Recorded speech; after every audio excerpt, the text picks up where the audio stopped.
ArsenalFanTV, DT, what can I say? It's been very embarrassing today. He's taken a big gamble with the team selection. He hasn't put any insurance on the bench. It's a similar situation to what happened when we played Sheffield Wednesday a few years ago. And he said at the time that, he took a gamble and that didn't pay off. Why has he done it again today, do you think? Because he's arrogant. He's a pig-headed, selfish man, and he should have fucked off in the summer. It's as simple as that. I'm embarrassed to be an Arsenal fan. Love the club, but I'm embarrassed. I deserve every bit of banter thrown at me today from every set of fans that I abuse and give abuse to every single week. Got to hold your hands up. Nottingham Forest were the better side. Yeah. We look like the championship side. We look like we had championship players.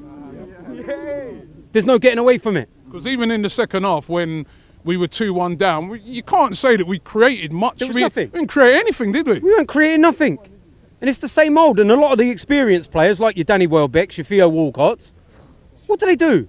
How many times have we sat there after Carabao Cup games and even like the Europa games and we've gone, do you know what? Those experienced players ain't really knocking on the door, are they? Because, it's the young lot that have been actually stepping up. And I feel sorry for the likes of Reece Nelson. And I feel sorry for the likes of Joe Willock and them. Because they shouldn't be put into those kind of situations. But they have been. Why was no one on the bench? I don't mind him changing the team up like that, as long as you've got insurance. Remember Preston last year? When it was going wrong, we had insurance to bring off the bench. Yep, that's true. At 2-1 or even 3-2, Nottingham Forest would have been shitting themselves if the likes of Ozil, Alexis, etc. would have been coming off the bench. But instead, we were bringing on Chuba Akpom. No disrespect, but it's not going to send no fear into anyone, is it? So, and it doesn't serve these young players any good. No, it doesn't. For them to, fans having a go at them at the end and stuff like that. Yeah. I mean, because it was a humiliating defeat. It was humiliating, and I said it. Do you know what I mean? I can't say no more than that today. I'm not even really angry, because how long ago did I tell you this was going to happen? It's not about I told you so and all the rest of it, but I've kind of prepared myself mentally for this. That all the anger that I had for the last few years has died down now, because it's just, what's going to happen?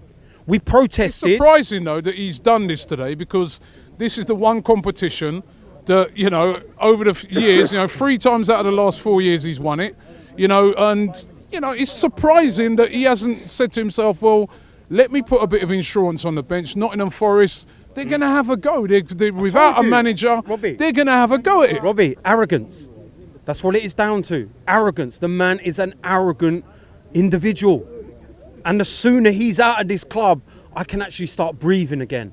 And I can actually start looking forward to the future. What team does he play now on Wednesday? Because now that game becomes a game of the utmost importance, that Carabao Cup semi-final, because go there and get, put in a weakened team against Chelsea and get beaten up in that game. I mean, but what's he going to put a weakened team out for? We're not challenging for the title. Do you know what I mean? So it's realistically all we've got to play for this season is the Carabao Cup and the Europa League. We should be resting players in the Premier League and saving them for them.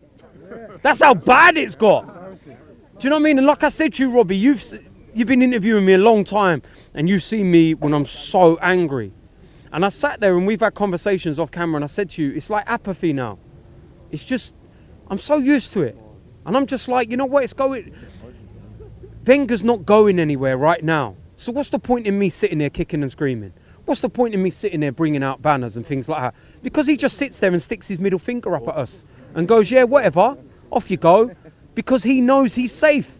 Stan Kroenke's sitting there and never going to sack him. Look how bad we were last year and he still never got sacked. We've gone backwards, but yet his job is still safe. So what's the point in me moaning? I'm coming to the games with my kids.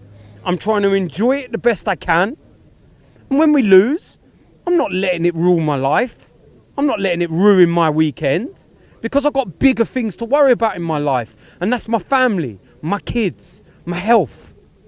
Fuck Arsenal. Because until Arsene Wenger fucks off and they give back something to us, I'm giving fuck all back to them.